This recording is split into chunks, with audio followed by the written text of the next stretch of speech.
Hello everyone, welcome to my channel. Please like, comment, share, subscribe, and watch for more new details.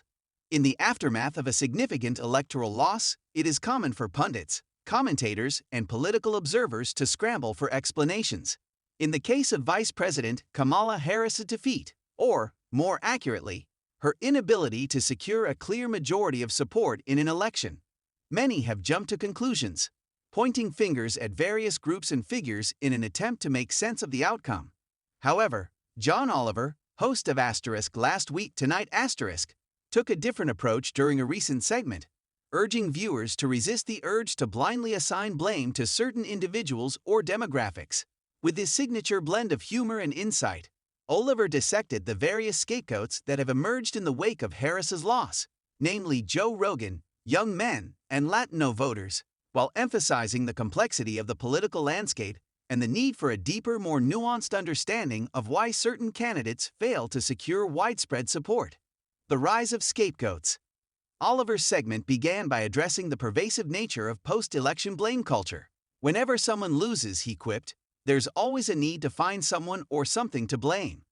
And in the case of Kamala Harris, it seems like every group under the sun is being dragged into the conversation. From the moment it became apparent that Harris had not lived up to expectations in certain key states, pundits began proposing reasons for her loss. One of the first groups Oliver addresses is Joe Rogan's audience. Rogan, the popular podcaster and comedian with millions of listeners, has become a lightning rod in American political discourse. His show has been criticized for providing a platform to controversial figures and for allowing guests to espouse views that many see as dangerous or ill-informed. Rogan, who has voiced his dissatisfaction with Harris's political career in the past, quickly became a convenient scapegoat for those looking for a clear enemy. Oliver acknowledged the appeal of blaming Rogan for Harris's struggles, but he urged caution. "I get it," Oliver said, "Joe Rogan is easy to hate. His podcast is a mix of testosterone-fueled ranting and interviews with people who are often just one misstep away from a conspiracy theory." Yet, Oliver pointed out that it's overly simplistic to attribute Harris's lack of widespread appeal solely to Rogan's influence.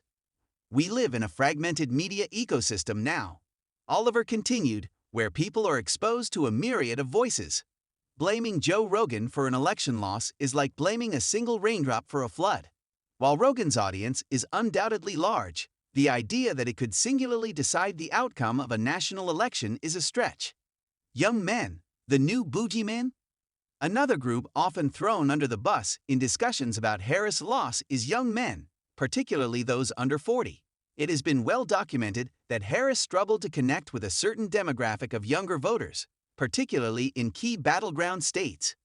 Critics have pointed to this as one of the primary reasons she failed to secure a commanding lead over her opponents, and some have gone so far as to blame this group's perceived apathy or disillusionment with mainstream politics for her failure to win over a broader swath of the electorate.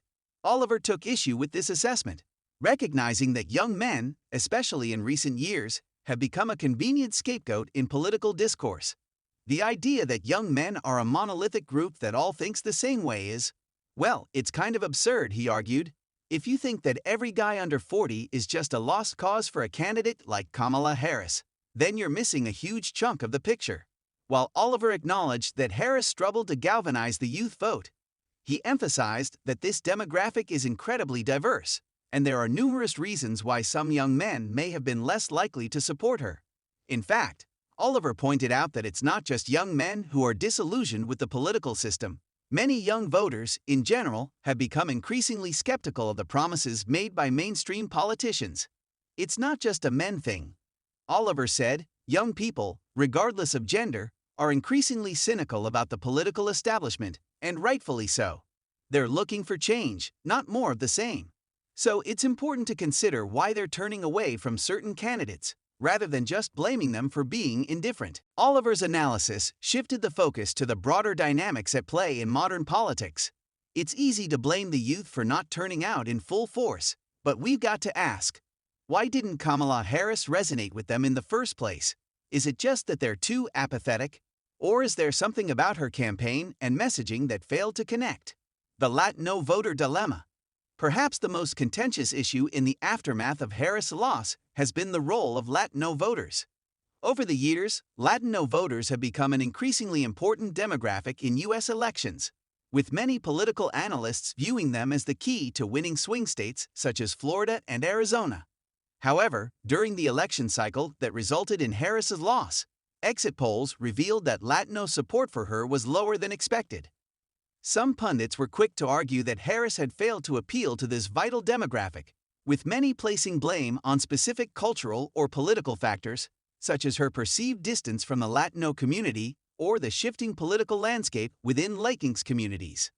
Oliver took a more nuanced approach. First of all, the idea that there is a single unified Latino vote is itself problematic, he stated. Latino voters are not a monolith.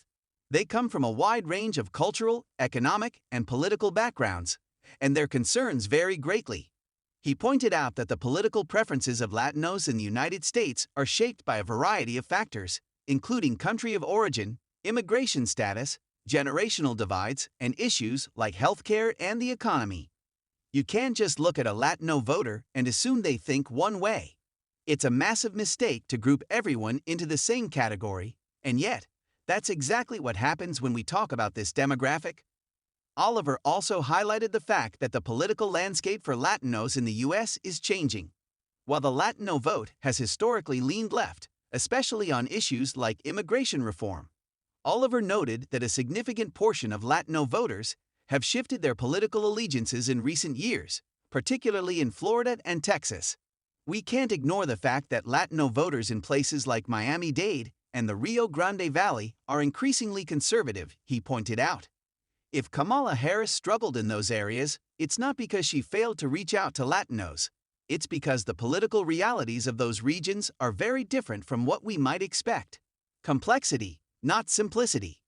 Throughout his segment, Oliver emphasized the complexity of modern electoral politics and the need to resist the temptation to seek easy explanations for why certain candidates struggle. It's so easy to point fingers, he said, but politics is never as simple as blaming one person, one group, or one issue. If we want to understand why Kamala Harris didn't win over certain demographics, we need to dig deeper into the structural and cultural factors that shape voters' preferences.